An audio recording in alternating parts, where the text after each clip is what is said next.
Allen Robinson just signed with the Rams. He's a good player. The Rams are a good team. They just won the Super Bowl. What does this mean for the 49ers?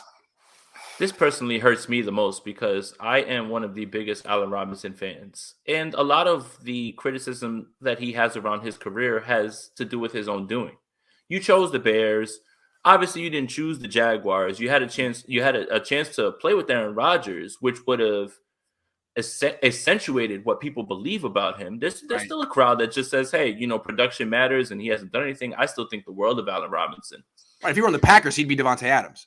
Or imagine trying to cover Devontae Adams and Allen Robinson. Exactly. Or it beats the hell out of Alan Lazard and MVS and the guys that they ran out there before. So that was on the table. That was something that was like that. So Allen Robinson, I feel like, is one of the most underappreciated receivers. He did have a down year last season because he didn't seem to make it work with Justin Fields. Also, I do have to throw this at him.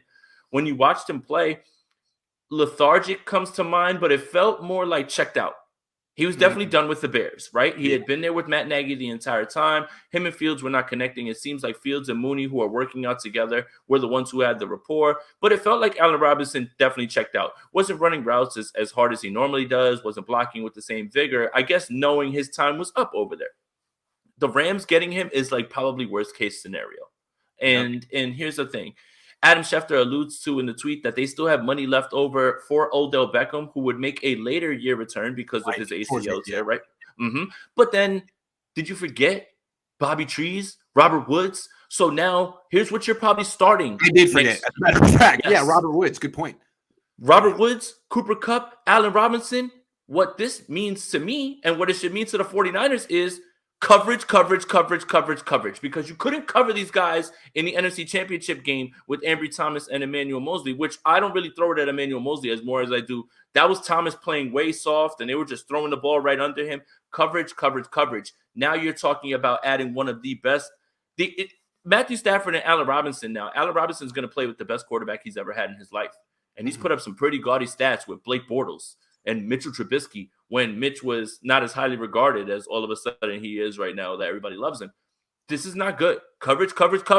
So good step with Charvarius Ward, but you're not done. And you're not done. And the thing is this, you weren't going to get this done, I think, regardless with just Ambry Thomas and Emmanuel Mosley. Like, you weren't. Like, look, Ambry Thomas made strides, and I think all of us can agree with that. But that NFC Championship game, he was getting worked a lot. And that was with, Odell and just Kupp. Now you're talking about adding those three. It's just there's more concerns that I have. Can he get better? Fine. But the 49ers told you basically what they think about Ambry Thomas by signing Charvarius Ward. The two starters will be Charvarius Ward and Emmanuel Mosley. Yes. Now, if you prioritize this is about 3 to 5 games a year, which I guess is where Ambry Thomas comes in. But still, you don't have a nickelback right now. It's a good problem to have that, right? So now here, all right. So now there are cornerbacks that are out there right now for you to go get. Yes, we are. And there's a few of them. But you signing another premier outside cornerback isn't the worst thing in the world, even though, you know why?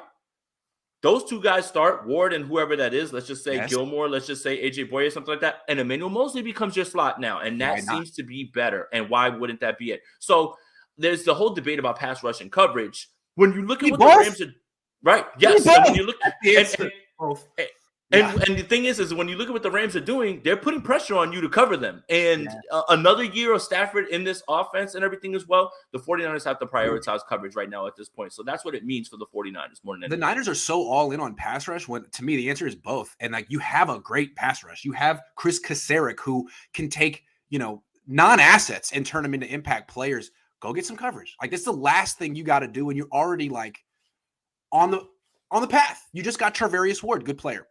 All right, that Niner guy says Baker has more interest from teams than Jimmy ever had, and it's been 20 minutes. We're so screwed.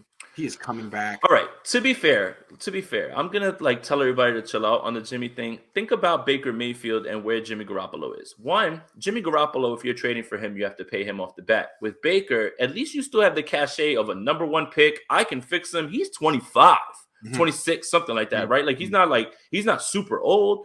And then you have to figure pick, and he's had Yeah.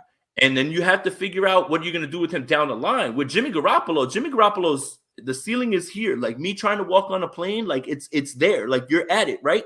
There's still an argument to be made that Baker still hasn't reached whatever ceiling people think he has. So front offices and regimes are going to put everything that they have into that idea.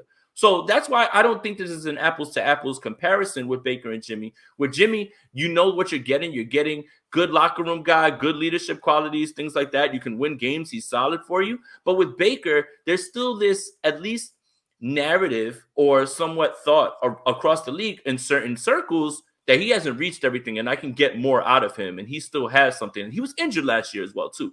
But yeah.